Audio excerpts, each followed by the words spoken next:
and Beyond.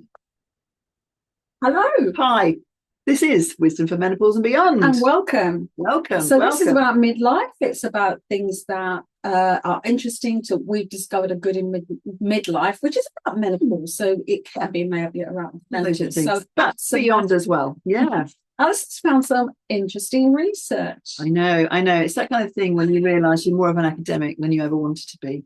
But I kind of realised I'd found this in a whole load of stuff that was lying about. It's a box of stuff I keep, and it's an article 2009. Oh my goodness, 2009. Can we remember that prehistory? And what it was, it's just some people that published this article, this paper in a journal, and what they did is they looked at all sorts of different kind of studies that have been done about how people respond to the menopause. And they said that the results of these studies supported the view that women with more negative attitudes towards the menopause report more symptoms during this transition. So does that mean it's our fault? Well, you could take it like that. But what I thought was, it's that interesting thing. They talked about, they kind of say it's the cultural side of it. Yeah. In a sense, it's not just an individual's attitudes toward the menopause are a result of the cultural context in which they sit. So if we're thinking we're in this cultural context where there is a feeling, it seems to me, and I don't really quite know where it comes from or where it is or where it exists, it's just a kind of feeling that when I talk to women, menopause is a bad thing. It's always a bad idea. We don't want it. We don't like it. And please, can somebody take it away? It was when I was very first looking at this and I was asking women what words they would associate with. It was invisible, old, unimportant, stupid, which was interesting. That's always an interesting thing. Like, no longer relevant. Nothing you say has a relevance to today. Yeah. And none of it was old crow, that sort of thing. And it's certainly true that we have a individual sense, but there's also the group collective. We go back to Freud, go back to Jung, go back to those sort of psychologists that always talk about the collective consciousness. And it is more than just what's going on in the world. There's a sort of a collective group psychology that works, that's greater. So the whole is greater than the sum of the parts. And it's definitely to do with, it definitely seems to me that it's this whole thing of moving. It's definitely an old woman thing. Yes. It doesn't seem to be like an old man thing. It feels like old men. There are certain types and stereotypes and tropes around that kind of stuff, but the old woman thing definitely seems to be more negative. I think, like a lot of things, that there is a stereotypical grumpy old man, but they've managed to make it into an endearment of a grumpy old man. That's right. And if you're like Clarkson, you've made a lot of money off it. There we go. But even beside that, there's comedy sketches, there's the fast show, there's all those sort of, without getting into individuals, like the parodies that they play, which are always sort of strong in their approach, but not necessarily negative. Whereas the big collective of women is this invisibility. And I was quite surprised how people, not just irrelevant, but they were so stupid. They were ignored. They were almost left behind. Whereas I feel, we feel, and people that embrace this time feel that the wisdom of their years. Yes. So we've forgotten that. We've forgotten that wise woman stereotype. What we do get is the grandmother. Right, because we have what I call grandmother bingo, and it's like, I've got 6, I've got 7, mine's and like this. Have you got, what are you doing for Christmas? Are they all coming around for 16 days at Christmas? Because mine are coming for 17, and you get this sort of grandmother bingo that you get.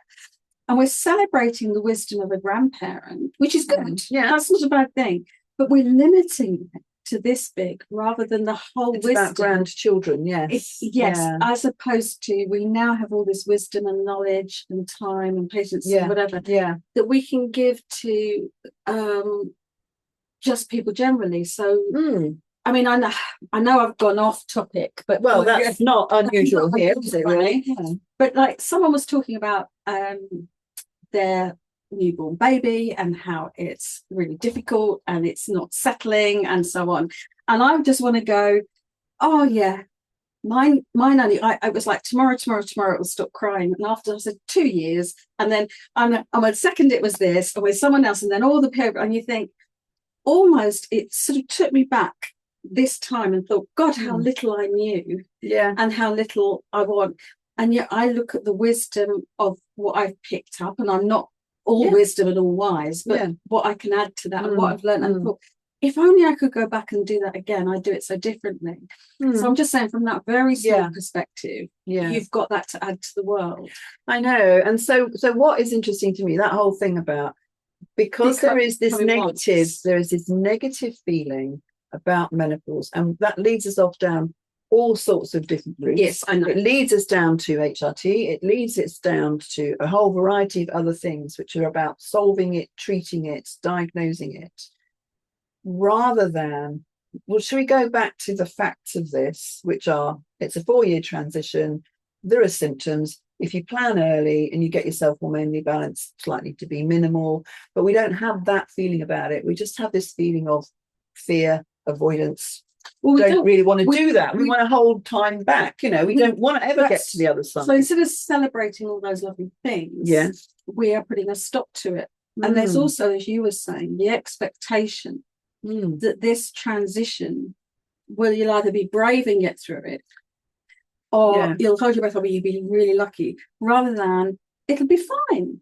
Unless you're unfortunate. It's a possibility. And actually that is the case. That is the case. It is like, probably the smaller proportion of women are likely to have those symptoms, which we read about all too many, as if everybody's going to have them. Everybody's going to have the unmanageable hot flushes. Everybody's going to have horrible brain fog. Everybody's going to have anxiety problems, going to be suicide, all of those things. And therefore you do build that fear. So if you have those negative aspects to it, and then it happens, well, you've got to be right. I think, surprise. And I think you pick it up. I mean, there's two ways of looking at this. It's kind of like, people don't often realize that what has been going on in their life is actually menopausal. So they think they're getting old and grumpy, whatever it is. And then they go, I can see that my hormones were changing, and now I understand. And then you've got that other thing of like, don't forget, this is going to be terrible. So are you appealing everything to that? And is everybody putting it on you? And I think when you're looking at something that's being created, it's always worth, as they say, follow the money. What's done this? Who's got an interest in creating the problem so that you can solve it? Let me think about that for a second. So, and you were saying about somebody that was no symptoms at all, far away, going, she's not even perimenopausal, and she's going, I want to order it now. I want HRT now. I want to be on it now, because I want to stockpile it in case I run out. I went, why would you do that? Why would you? And it was like you were like kind of saying. So I said, is there anything else that you think, just in case, I better take the medication now? What was it you saying? I better take some insulin just in case I get diabetes. Yeah, diabetes in my family. I better take the insulin. Why? We don't do it. And also it's finding something that perhaps your body needs, like insulin is diabetes, or thyroxine if you're thyroid. It's like, but they keep a check on it and they watch it and they judge it. Whereas this is like, well, it's only menopause. You just take 47. Take it then. Take it just in case.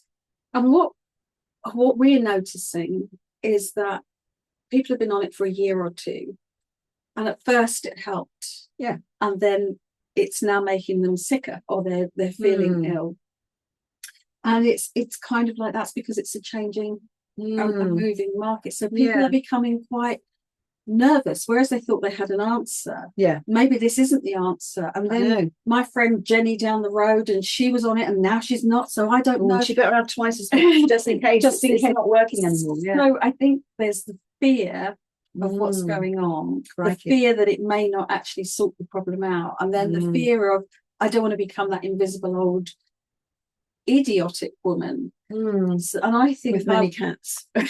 I've got many cats. But it's definitely the fear around, which is what that's feeding. Yes, and absolutely.